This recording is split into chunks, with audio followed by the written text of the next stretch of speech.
As the European football governing body, UEFA is committed to the development of girls and women's football in all of its affiliated 54 member associations.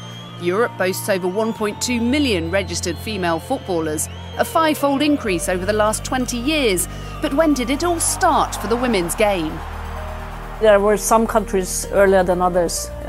England, Sweden played the first Euro final back in '84.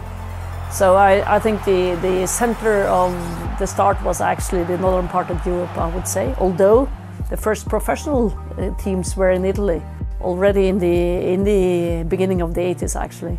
When I was a kid, my first year with 5-6 years, I was to practice and I went to the games with my boys' teams, but I couldn't play because I was a girl.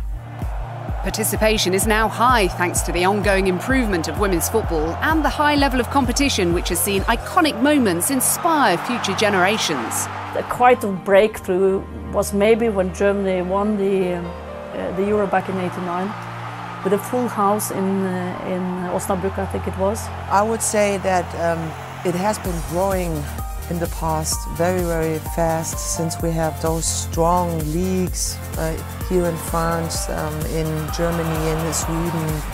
L'intensité a beaucoup augmenté et ça fait que le spectacle est encore plus passionnant, je dirais. I've always said that competition drives development. And we see now when we have 47 teams participating in the women's team, we have the same amount playing in the under 17. And it's the same with the Women's Champions League. It was quite a pressure from the associations to start also a club competition at that time. La Ligue des Champions est un exemple qui montre que voilà, l'UEFA a vraiment envie que le football féminin de haut niveau continue à progresser. The future is about building on those foundations. The Women's Football Development Programme aims to develop grassroots, female coaches and the promotion of the game. Progress is strong, but what comes next could take women's football to a whole new level. We need much bigger grassroots. It is big and growing in some of the European countries, and in many countries it's growing almost everywhere. But it's still room for more girls to play. You can even earn your living on soccer, and you know, when I started it was impossible in Sweden first of all. There is a great future. I'm sure that in the next years our sport will grow up even more and it will be a better situation for all the young girls.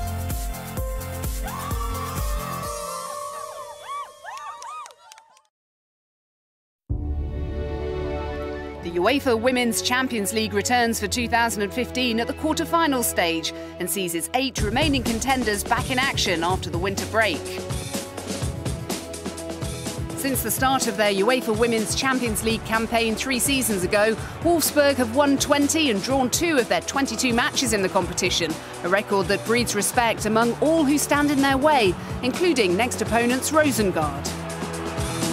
Unterschätzt hat keiner mehr, wie es vielleicht noch vor 2 Jahren war oder wo uns vielleicht wir teilweise belächelt worden sind, dass wir vielleicht per Glück die Champions League gewonnen haben. Wir haben den Titel bestätigt und umso schwieriger wird die Saison halt immer wieder.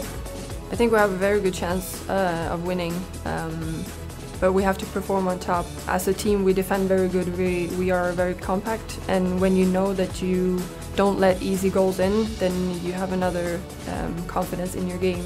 Wir wissen ja auch, wer da spielt. Anja Mittag, Marta, das sind halt schon Spielerinnen von Weltklasse und wir werden Rosengard gar nicht unterschätzen. Wir werden versuchen, natürlich hier den ersten Schritt ins Halbfinale zu machen. Having already seen off Barcelona, Bristol Academy find themselves in uncharted territory in the UEFA Women's Champions League, but there's no time to rest on their laurels as 3-time winners Frankfurt come next.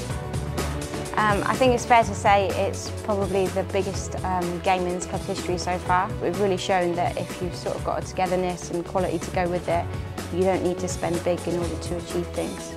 It's definitely a challenging game to come back into. I've never been the type of person to back away from a challenge. I look forward to just jumping into challenges, so I'm looking forward to this. The winners of that tie will meet opponents from the north of the continent. Since earning their place in the last 8, Brøndby have replaced Per Lisdorf with Per Nielsen as coach. If he's to steer the club to a 3rd appearance in the semi-final of the competition, he'll need to see them past Linköping. The first leg is in Sweden.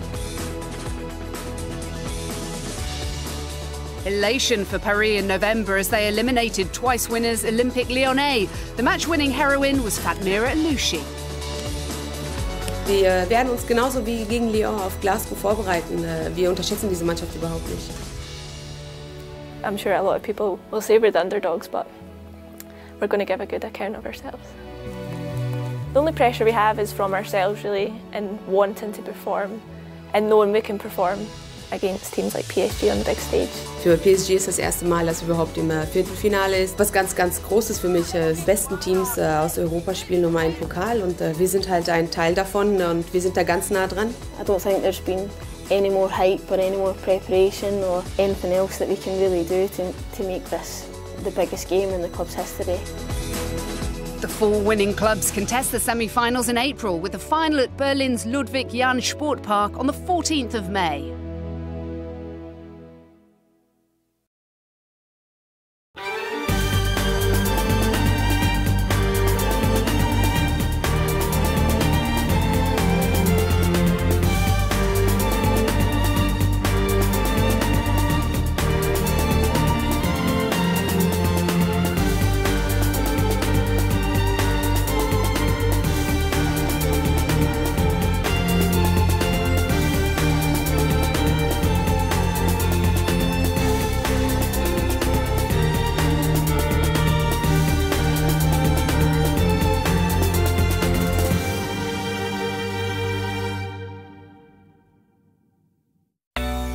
Hoping to build on that success and with their first UEFA Women's Champions League semi-final place up for grabs, we joined Carolina Seger and Kosovare Asllani to find out exactly how well the Swedish duo know their teammates.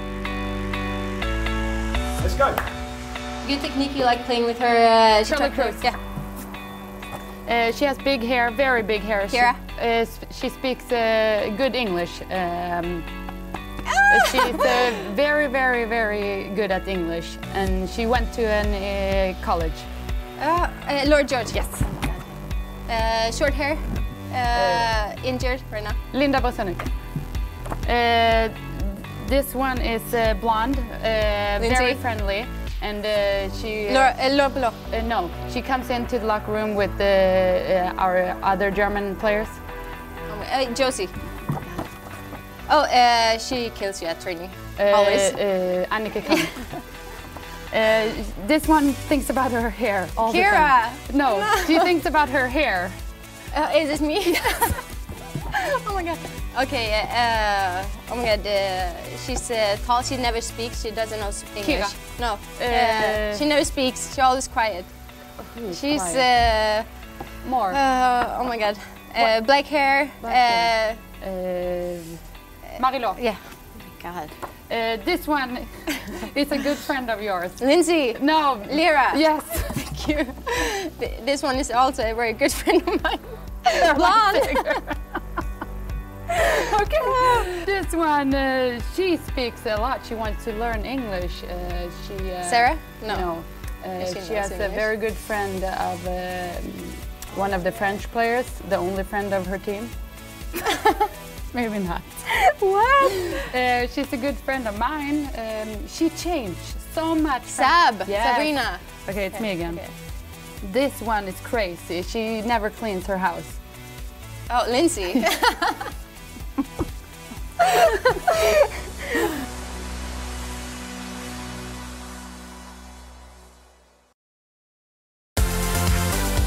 Next time on the UEFA Women's Football Show.